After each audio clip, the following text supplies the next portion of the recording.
Welcome in, guys, into my Lions versus Green Bay Packers, Lions versus Steelers, Week 16. Yes, we've got 2 more weeks left. Week 16, and this game going into it for both sides of the Steelers and the Lions is a must-win here, especially for us. Like, we're 8-6 now, coming off a defeat against the Rams on the road. We're on the road again. We're on the road to the Steelers in the late Sunday afternoon game, 4:25 p.m.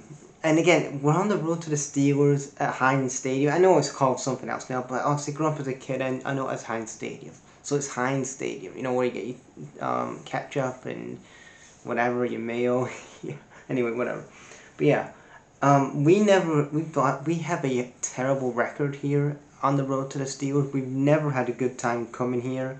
It's been about 4 years since we last faced them in the regular season, and it wasn't good. That was in Dan Campbell's first season.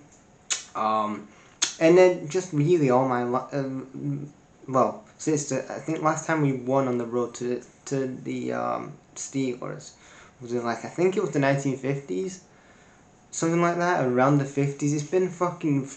I've never seen the Lions win in my lifetime anyway, and a lot of other Lions fans haven't seen that either. So we're coming in here where the Steelers do have the advantage over us, I guess. We're going to be in Pittsburgh, and they have a good record again at Heinz Stadium. On the other hand, though, you're looking at the Steelers themselves. They are an 8-6 team themselves. They won on Monday night against the Dolphins. They have a short week. So let's look at really the injury news, especially on the Steelers side of things. I keep saying Packers. Steelers side of things. Injury news here. So injury news really for the Steelers. You're looking at really their defense, like Deshaun Elliott's on injury on ER. The offensive tackle, Broderick Jones Jr. is on ER. Defensive end Isaiah Loudermilk. Isaiah Loudermilk is on ER. James Pierce, who again on that secondary, he's injured as well. Andreas Pete has a concussion. Again, I'm recording this on a Wednesday night. I don't know if he's getting cleared for that. T.J. Watt, a week or two ago, had a collapsed lung, so I'm hoping he's getting better. But he obviously isn't going to play for this game. Derek Carman, tight end, not tight end, defensive tackle. Jalen Warren, he has an illness. I don't know what the illness is, but he could be back for the game. Jalen Warren could be back for the game. Depends how bad the illness is. Isaiah Shronolo has a triceps injury, and then Nick Herbing has a hamstring injury. So pretty much quite a lot of secondary. A lot of the secondary is injured for the Steelers and the running game. Really, the keys to victory for the Lions, key to victory here. The biggest weakness for the Steelers this year has been the running game. Basically, the running game has been one of the weaknesses. So that, again, if you're looking for keys to victory, the thing is the running game hasn't been the best. The Steelers have had like over 1,029 rushing yards. They're fifth in rushing yards in the NFL. They have the lowest amount of carries in the game in the season with 3.9. Again, like I said, Jalen Warren has been their best running back, and he's injured, and he's been really carrying the load with the running backs this year. And the ranking on the running blocks, the ranking 16th in the PFF, which I don't really care for, but yeah, the ranking 16th on like pass rushing blocks. If you really want to get at if you want to get at the Steelers, get at the pass rush, because again, at the pass rush and the blocking, they're 16th. But yeah, one of the weaknesses is definitely running the ball. Biggest strengths for the Steelers team is the pass rush. The pass rush has been really good this year. It's really helped them win the games, and Nick Herbig, who again has been injured, he's been really good. Hermick and Hartsmith Highsmith and Herbig have been the two best. They've been averaging 6.5 sacks per game. And that's just really, they've had yeah, 6.3 sacks per game.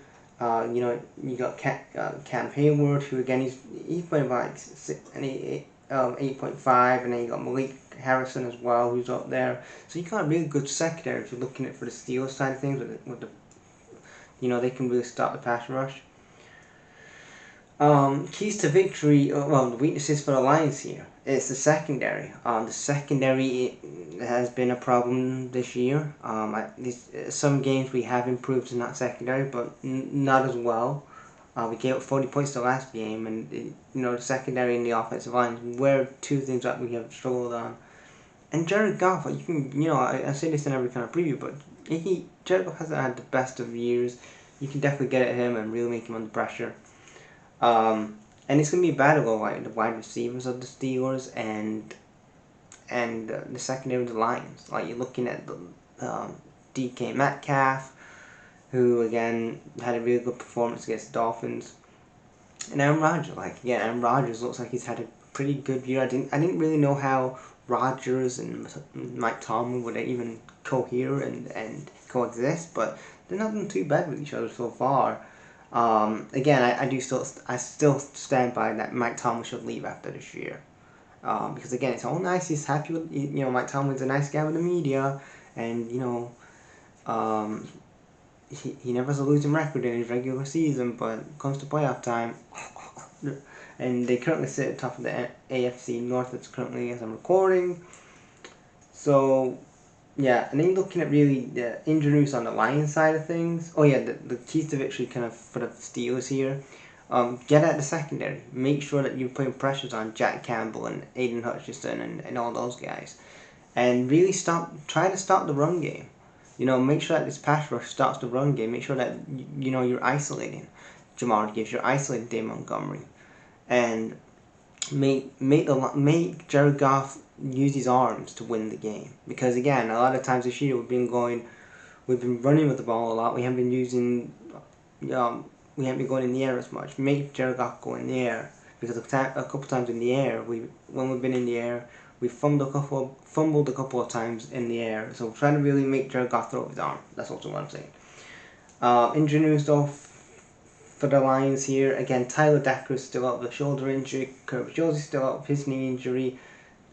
Tristan Colin, offensive line, has a wrist injury. I don't know how bad his wrist injury is, but yeah. Akam Robertson with a hand injury. Vanuki with a thumb injury, and then Thomas Harper, he's got a concussion, and then Christian Mahogany has a fibula injury. Favorites, the Lions are favored by -6.5. I'm gonna go for, again, depends how the secondary and whatever, but I'm gonna go for Steelers 31, Lions 25. But in my mind, though, this is a scenario here where when you're going up against the Mike Tomlin team, you can still get. This is a time when the Steelers could still lose to a team that realistically you should be beating on paper. But yeah, the Steelers, again, we should be beating them really, because again, I'm not really feeling the Steelers. I think again, if you put them against the Bills like you did a few weeks ago, it just really shows how exposed they are. But I'm still gonna say the Steelers here minus the 6.5. Like the Steelers to win, but Lions to cover that 6.5 point spread. I'm just going off that because of recent record there. I mean, I would love if we finally won at the Heinz Stadium, but recent history hasn't been the case. But yeah, I'm gonna say my score prediction is gonna be like 25-31 Steelers. Probably like a late field goal or something like that. That's gonna get the job done. But yeah, leave me guys your predictions in the comments, and I'll be back to do my NFL Week 16 picks probably tomorrow. Well, not tomorrow, probably Friday. And yeah, bye guys.